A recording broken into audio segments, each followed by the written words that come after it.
الحمدللہ مشکات شریف کا ہم نے درس شروع کیا تھا، آج اس کا ہمارا تیسرا درس ہے الحمدللہ۔ عن ابن عمر قال قال رسول اللہ صلی اللہ علیہ وسلم، حضرت عبداللہ بن عمر رضی اللہ تعالیٰ عنہ فرماتے ہیں کہ رسول اللہ صلی اللہ تعالیٰ علیہ وآلہ وسلم نے ارشاد فرمایا۔ حضرت عبداللہ بن عمر رضی اللہ تعالیٰ عنہ حضور علیہ الصلوۃ والسلام کے اعلان نبوت سے 1 سال پہلے پیدا ہوئے تھے۔ جب ہجرت فرمائی حضور علیہ الصلوۃ والسلام نے تو اس وقت حضرت عبداللہ بن عمر رضی اللہ تعالیٰ کی عمر مبارک لگ بھگ 13 سال کے لگ بھگ تھی۔ تو غزوہ بدر میں آپ نے اسی لیے شرکت نہیں فرمائی کہ اس وقت آپ بہت چھوٹے تھے۔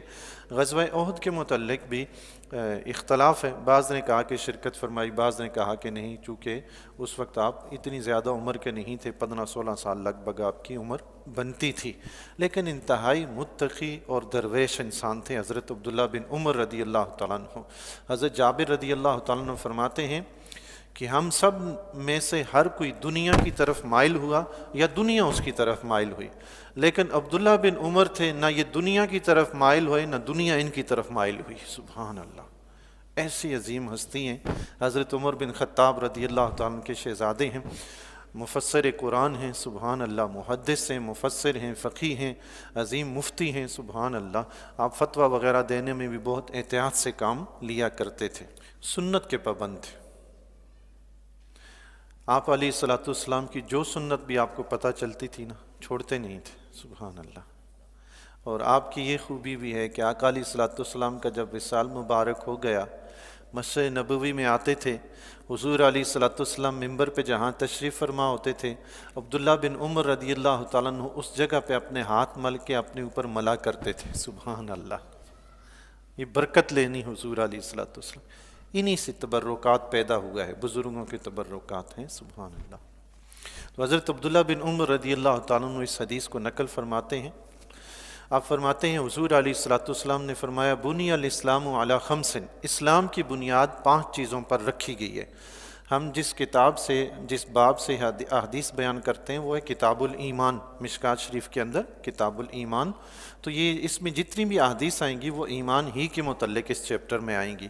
تو یہاں فرمایا کہ حضور علیہ الصلوۃ والسلام نے فرمایا ہے اسلام کی بنیاد 5 چیزوں پر رکھی گئی ہے۔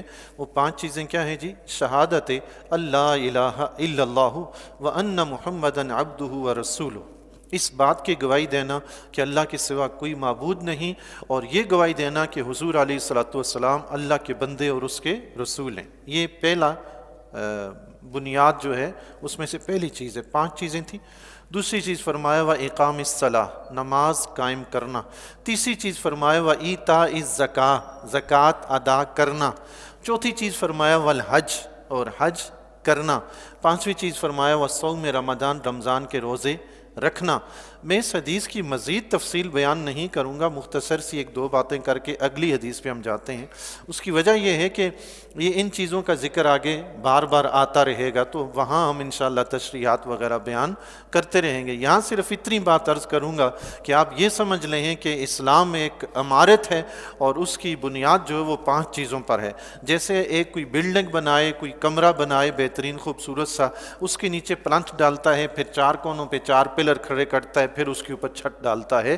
تو یہ سمجھ لیں جو اسلام کا کلمہ طیبہ ہے یہ ان سب کی بنیاد ہے، پلنتھ ہے، اس کے اوپر دیگر 4 پلر رکھے جاتے ہیں، نماز، روزہ، حج اور زکوٰۃ۔ ان 5 چیزوں سے مل کر عمارت اسلام کی بنیاد بنتی ہے۔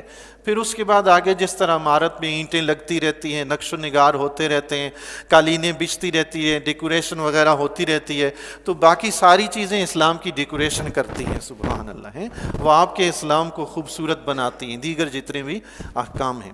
تو آگے چلتے ہیں اگلی حدیث پہ انشاءاللہ، اس پہ پھر ان چیزوں پہ آگے گفتگو ہوتی رہے گی۔ عن ابی ہریرہ قال قال رسول اللہ صلی اللہ علیہ وسلم، حضرت ابو ہریرہ رضی اللہ تعالیٰ عنہ سے روایت ہے کہ حضور علیہ الصلوۃ والسلام نے ارشاد فرمایا، الایمان بضع و70 شعبۃ، حضور علیہ الصلوۃ والسلام نے فرمایا ایمان کے 70 سے کچھ اوپر شعبہ جات ہیں، سبحان اللہ، ایمان سے کچھ اوپر شعبہ جات ہیں۔ آپ کسی فیکٹری، کسی کارخانے میں چلے جائیں تو وہ مختلف ڈپارٹ ہوتے ہیں نا، یہ اس کا، یہ اس کا، یہ اس کا، ہر چیز کا الگ الگ ڈپارٹ ہوتا ہے فیکٹری تو ساری ایک، اندر جائیں گے تو آپ کو بہت کچھ ملے گا۔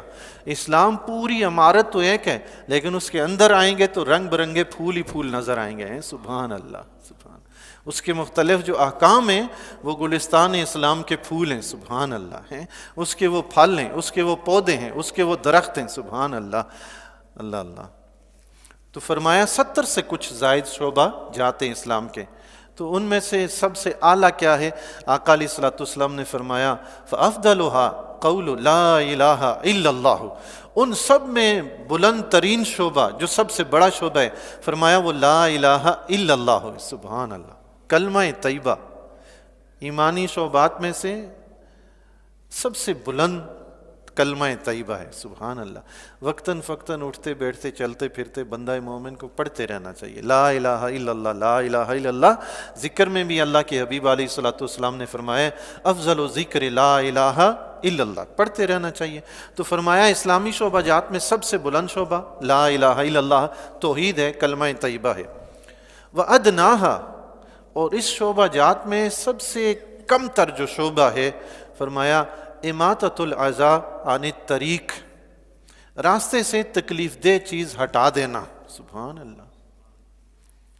ایمان کے جتنے بھی شعبہ جات ہیں ان میں سے اعلیٰ کلمہ طیبہ توحید، اور ان میں سے ادنا راستے سے تکلیف دہ چیز ہٹا دینا۔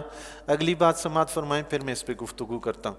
والحیا شعبۃ من الایمان، فرمایا حیا بھی ایمان کا ایک شعبہ ہے، اس کا ایک حصہ ہے۔ آقا علیہ الصلوۃ والسلام نے اجمالی طور پہ فرمایا کہ 70 سے زائد ہیں، پھر فرمایا ان میں سے سب سے اعلیٰ لا الہ الا اللہ ہے، سب سے ادنا راستے سے تکلیف دہ چیز ہٹا دینا ہے، اور پھر ساتھ ہی فرمایا حیا بھی ایک شعبہ ہے، سبحان اللہ۔ حیا کو ایک خاص فضیلت، خاص مقام حاصل ہے، اس لیے آقا علیہ الصلوۃ والسلام نے خصوصی طور پر اس کا الگ ذکر فرمایا۔ یہاں خاص طور پر جس بات پہ گفتگو کرنا چاہتا ہوں وہ آقا علیہ الصلوۃ والسلام کا فرمان گرامی ہے، اماطۃ العزا عن الطریق، راستے سے تکلیف دہ چیز ہٹا دینا، سبحان اللہ۔ اچھا، یہ تکلیف دہ چیز ہٹا دینے کا مطلب صرف یہی نہیں ہے کہ راستے میں کوئی چیز پڑی ہوئی ہے، تکلیف دیتی ہے، ایذا دیتی ہے، آپ صرف اسی کو ہٹائیں، لیکن پھینکنا چاہیں تو پھینک دیں، نہیں، یہ تو آقا علیہ الصلوۃ والسلام ہمیں یہ سکھا رہے ہیں کہ اگر کوئی پھینکتا ہے تو تم اٹھانے والے بنو، سبحان اللہ۔ یہ نہیں فرمایا کہ تم پھینکنے والے بنو، ہمیں یہ درس دیا ہے کہ تم تکلیف دہ چیز راستے سے اٹھانے والے بنو، سبحان اللہ۔ اس سے ہمیں یہ درس ملا کہ راستے میں گندگی نہیں پھینکنی، تکلیف دہ چیز پھینکنی نہیں، بلکہ اگر کسی ناواقف نے پھینکی ہو، کسی کم فہم نے پھینکی ہو، ہمارا یہ فرض بنتا ہے بحیثیت مسلمان، جو اللہ اور اس کے رسول نے ہمیں تعلیمات سکھائی، جو ادب سکھائے، جو معاشرے کے طور طریقے سکھائے، معاشرتی زندگی سکھائی، ہماری یہ ذمہ داری بنتی ہے ہم راستے سے تکلیف دہ چیز کو ہٹائیں، سبحان اللہ۔ یہ ہمیں ڈیوٹی سونپی گئی ہے۔ پھینکنے والے کون ہیں؟ پھینکنے والا مسلمان نہیں ہونا چاہیے، وہ تو کوئی اور پھینکے نا، لیکن آج صورتحال مختلف ہے۔ کسی اور کے ملک میں چلیں گے وہ نہیں پھینکتے، وہ ڈسٹ بین میں پھینکتے ہیں، چل کے جائیں گے چند قدم، جہاں ڈسٹ بین ہے وہاں جا کے پھینکیں گے۔ اور ہمارے ہاں کیلا کھاتے ہوئے جہاں فنش ہوا وہیں چھلکا ٹھک، آلو بخارے کھاتے ہوئے جہاں آلو بخارے کی گٹھلی ہاتھ میں بچ گئی ٹھک، راستے میں سگریٹ پیتے ہوئے جہاں سگریٹ فنش ہوا جلتا ہوا سگریٹ ٹھک راستے میں۔ یہ کیا طریقہ ہے؟ اسلام نے ہمیں یہ نہیں سکھایا، اسلام نے ہمیں یہ سکھایا ہے تم راستے سے تکلیف ہٹانے والے بنو، تکلیف دینے والے نہ بنو۔ اگر تکلیف کا باعث کوئی بنتا ہے تو ایک حدیث مبارکہ سماعت فرما لیجئے، عبرت حاصل کیجئے۔ آقا علیہ الصلوۃ والسلام نے فرمایا، حضرت حذیفہ بن اسید رضی اللہ تعالیٰ عنہ روایت نقل کرتے ہیں کہ حضور علیہ الصلوۃ والسلام نے فرمایا، من آذى المسلمین فی طرقہم، جو شخص مسلمانوں کے راستے میں ان کے لیے تکلیف کا باعث بنا، وجبت علیہ لعنتہم، اس پر ان کی لعنت واجب ہوگی۔ اللہ اللہ، یعنی جو شخص راستے میں تکلیف کا باعث بنتا ہے وہ لعنت کا مستحق ہے، وہ لعنتی شخص ہے، معاذ اللہ۔ راستے میں تکلیف کا سبب بننا کیا ہے جی؟ کوئی ایک چیز نہیں ہے، بہت سی چیزیں ہیں۔ میں چند ایک چیزیں آپ کے سامنے رکھتا ہوں جو ہم راستے میں تکلیف کا باعث بنتے ہیں۔ ہم اپنے گھروں سے شروع کریں تو سب سے پہلے جب ہم گھر بناتے ہیں تو پوری گلی اس کے گھر کے مٹیریل سے گھیر کے برباد کر دیتے ہیں۔ سیمٹ، بجری، ریت، سریا، ہر چیز گلی میں پڑی ہوگی، گلی ساری بند، راستہ سارا برباد۔ اچھا پھر مزے کی بات یہ کہ مکان تعمیر ہو کے ختم ہو گیا، رہائش بھی شروع ہوگی، وہ کچرا اور گند وہیں گلی میں پڑا رہے گا۔ گھر کا پرنالا بنائیں گے تو یہ نہیں کریں گے کہ اس کے آگے پائپ لگا کے اسے روڈ تک پہنچا دیں تاکہ پرنالا پڑتے ہوئے آنے جانے والوں پہ چھینٹے نہ پڑیں، نہیں، اوپر سے پرنالا پہلے تو راستے میں نکالنا نہیں چاہیے۔ اگر مجبوری ہے دوسری طرف جگہ نہیں، راستے میں نکالا ہے تو پائپ لگا کے اسے نیچے راستے تک پہنچائیں تاکہ اوپر سے پرنالے کا پانی نیچے گر کے آنے جانے والوں کو تکلیف نہ دے، لیکن ہم یہ بھی نہیں کرتے۔ کوڑا کرکٹ ہے وہ بھی راستے میں پھینک دیتے ہیں، راستے میں جاتے ہوئے پھلوں کے چھلکے وہ بھی راستے میں پھینک دیتے ہیں۔ گھر میں فرش دھوئیں گے، پانی سارا بار روڈ پہ، کچی جگہ ہو تو کیچڑی کیچڑ، پکی جگہ بھی ہو تو تب بھی آنے جانے والوں کے لیے پریشانی۔ راستے میں کھڑی کر کے گاڑی دھوئیں گے، پانی ہی پانی، موٹر سائیکل دھوئیں گے، سائیکل دھوئیں گے، پانی ہی پانی۔ تو یہ ہم تکلیف کا باعث بن رہے ہیں یا راہ سکون کا باعث بن رہے ہیں؟ ہمیں تو اسلام درس دیتا ہے کہ تکلیف کا باعث نہ بنو، ہم تو تکلیف کا ہی باعث بنتے جا رہے ہیں۔ پھر اس کے علاوہ آپ اور دیکھیں، گٹر لائنیں جگہ جگہ آپ کو کھلی پڑی ملیں گی۔ حتی الامکان کوشش یہ کرنی چاہیے کہ اپنے گھر کے سامنے کی ہو تو اپنی ذمہ داری سمجھتے ہوئے اس کو فوراً کھلوا کے صاف کروا کے راستہ صاف کرنا چاہیے۔ حکومتی ذمہ داری ہے تو اس کو کس کو جا کے گلا کریں، تو کون ہماری سنے گا کہ یہ آپ کی ذمہ داری ہے جی۔ کھلے مین ہول ملیں گے، اللہ تعالیٰ معاف فرمائے، روڈ کے درمیان میں مین ہول کھلے، کوئی نواقف بندہ چڑھ جائے تو گیا سیدھا اندر۔ اور روڈ کے درمیان میں اتنے پکے روڈ، مین ہائی وے پہ آپ چلتے ہوئے درمیان میں گٹر لائن آ جائے گی، نواقف بندہ اچانک گیا تو گیا سو گیا، اس کا بچنا بھی مشکل ہو جائے گا۔ راستے میں بیٹھنا، چلا چلا کر بولنا، موسیقی اتنی بلند آواز میں لگانا، موسیقی تو ویسے بھی منع ہے، پھر آواز بلند کر کے آنے جانے والوں کو تکلیف دینا، اڑوس پڑوس کو تکلیف دینا، بیٹھے ہوئے شور شرابہ کرنا، یہ ساری تکلیف دینے والی چیزیں ہیں۔ پھر مزید اس کے علاوہ آپ دیکھیں گے راستے میں کھیل کود کرنا، پتنگ اڑانا اور کئی اس طرح کی چیزیں ہیں جی۔ دکانوں کا سامان راستے پہ رکھ دیں گے، پورا راستہ بند، گلی ہے، راستہ ہے آنے جانے کا، دکانوں کا سامان اتنا کھولیں گے کہ پتہ ہی نہیں چلے گا کہ یہاں گلی ہے بھی کہ نہیں ہے، راستہ ہی بند ہو جائے گا۔ فٹ پاتھ کے اوپر سامان رکھ دیں گے، گلیوں میں سامان رکھ دیں گے، اللہ تعالیٰ معاف فرمائے۔ بیکاری حضرات بھی بیٹھتے ہیں، پورا راستہ مل کے بیٹھ جائیں گے، آنے جانے والے کے لیے پریشانی۔ تو میں نے چند چیزیں آپ کے سامنے رکھی ہیں جی، اس کے علاوہ اور بھی کئی چیزیں۔ گاڑی بھی ہم پارک کرتے ہیں، بس اوقات راستے میں ایسی جگہ پارک کر دیتے ہیں جہاں آنے والوں کو تکلیف کا باعث بنتا ہے۔ گھر کے سامنے بھی کھڑی کریں گے، بس اوقات ہم پڑوسی کے لیے اذیت کا باعث بنتے ہیں۔ اپنے گھر کے سامنے کھڑی کرنے کے بجائے دوسرے کے سامنے کر دیں گے، یہ بھی ایک عجیب تماشا ہے۔ میں نے ایک جگہ پہ دیکھا، ایک صاحب اس بات پہ لڑائی کر رہے تھے، انہوں نے اپنی گاڑی اپنے گھر کے سامنے کھڑی کرنے کے بجائے دوسرے کے گھر کے سامنے کھڑی کی۔ اب دوسرا جو آیا وہ بیچاری خاتون تھی، اس کی اپنی گاڑی شام کے ٹائم آئی تو اس نے اس سے کہا کہ بھئی آپ یہاں سے گاڑی ہٹائیں، تو وہ اس سے لڑنے لگ گیا کہ اس جگہ میں ایسی کیا خاص چیز ہے کہ میری گاڑی تم ہٹا رہی ہو، تم اپنی لگانا چاہتی ہو۔ تو بھئی خاص چیز تو یہ ہے کہ اس کے گھر کے سامنے ہے، اس کی ملکیت ہے وہ چیز، اس کی مالک حقدار وہی ہے، تمہارے اپنا گھر ہے، تم اپنے گھر کے سامنے لگاؤ۔ نہیں، اس پہ لڑائی کر رہا ہے وہ بندہ۔ میں حیران ہوا کہ بھئی جہالت کی حد ہوگی ہے، اپنے گھر کے سامنے کی چیز استعمال نہیں کرنی، دوسرے کے گھر جا کے استعمال کرنا ہے۔ مطلب تکلیف کا ہی باعث بنتے جا رہے ہیں، حالانکہ اللہ کے نبی علیہ الصلوۃ والسلام نے تو ہمیں یہ بتایا تھا، من سلم المسلمون بلسانہ ویدہ، فرمایا مسلمان تو وہ ہے کہ اس کی زبان اور ہاتھ سے مسلمان محفوظ رہیں۔ سبحان اللہ، یہ مسلمان کی تعریف ہے جو اللہ کے نبی علیہ الصلوۃ والسلام نے بیان فرمائی۔ ہم خود اپنے گریبان میں جھانک کے سوچیں، کیا ہم مسلمان بھی ہیں جو اللہ کے نبی نے تعریف بیان فرمائی اس کے مطابق ہم مسلمان بنتے ہیں؟ تعریف یہ ہے کہ مسلمان کے ہاتھ اور زبان سے مسلمان محفوظ رہے تو وہ مسلمان ہے۔ اب بتائیں جی پھر کون مسلمان ہے اس معاشرے میں؟ اللہ اللہ۔ آقا علیہ الصلوۃ والسلام نے ہمیں بتایا ہے کہ راستے میں بیٹھنے سے بچو، اور اگر بیٹھنا ہی ہے تو آقا علیہ الصلوۃ والسلام نے فرمایا کہ پھر اس کا حق ادا کرو۔ راستے میں اگر بیٹھنا مجبوری ہے، لازمی 5-10 افراد نے کوئی کھڑے ہو کے بات ہی کرنی ہے، مجبوری بن گئی ہے، تو فرمایا آقا علیہ الصلوۃ والسلام نے اس کا حق ادا کرو۔ تو صحابہ کرام رضی اللہ تعالیٰ نے عرض کی یا رسول اللہ اس کا حق ادا کرنا کیا ہے؟ آقا علیہ الصلوۃ والسلام نے فرمایا نگاہیں نیچی رکھنا، راستے سے تکلیف دہ چیز ہٹا دینا، سلام کا جواب دینا، نیکی کا حکم دینا، برائی سے منع کرنا، یہ راستے کا حق ہے۔ اگر مجبوراً بیٹھنا ہے تو یہ حق دو، نگاہ جھکا کے رکھو، آنے جانے والے سلام کریں تو جواب دو، نیکی کا حکم دو، برائی سے منع کرو۔ سبحان اللہ۔ اور تکلیف دہ چیز راستے سے ہٹاؤ۔ لیکن ہوتا کیا ہے، جہاں 5-10 افراد کھڑے ہو کے باتیں کر رہے ہیں، کچھ چیز کھا رہے ہیں، ریپر وہیں راستے میں پھینک دیں گے، کاغذ وہیں پھینک دیں گے، چھلکے وہیں پھینک دیں گے، بجائے تکلیف دہ چیز ہٹانے کے تکلیف کا باعث بن جاتے ہیں۔ اللہ تبارک و تعالی ہمیں راہ راست پہ چلنے کی توفیق عطا فرمائے۔ راستے سے تکلیف دہ چیز اگر ہٹا دے نا جی کوئی بندہ، تو اس کا ثواب کتنا ہے، اجر کتنا ہے۔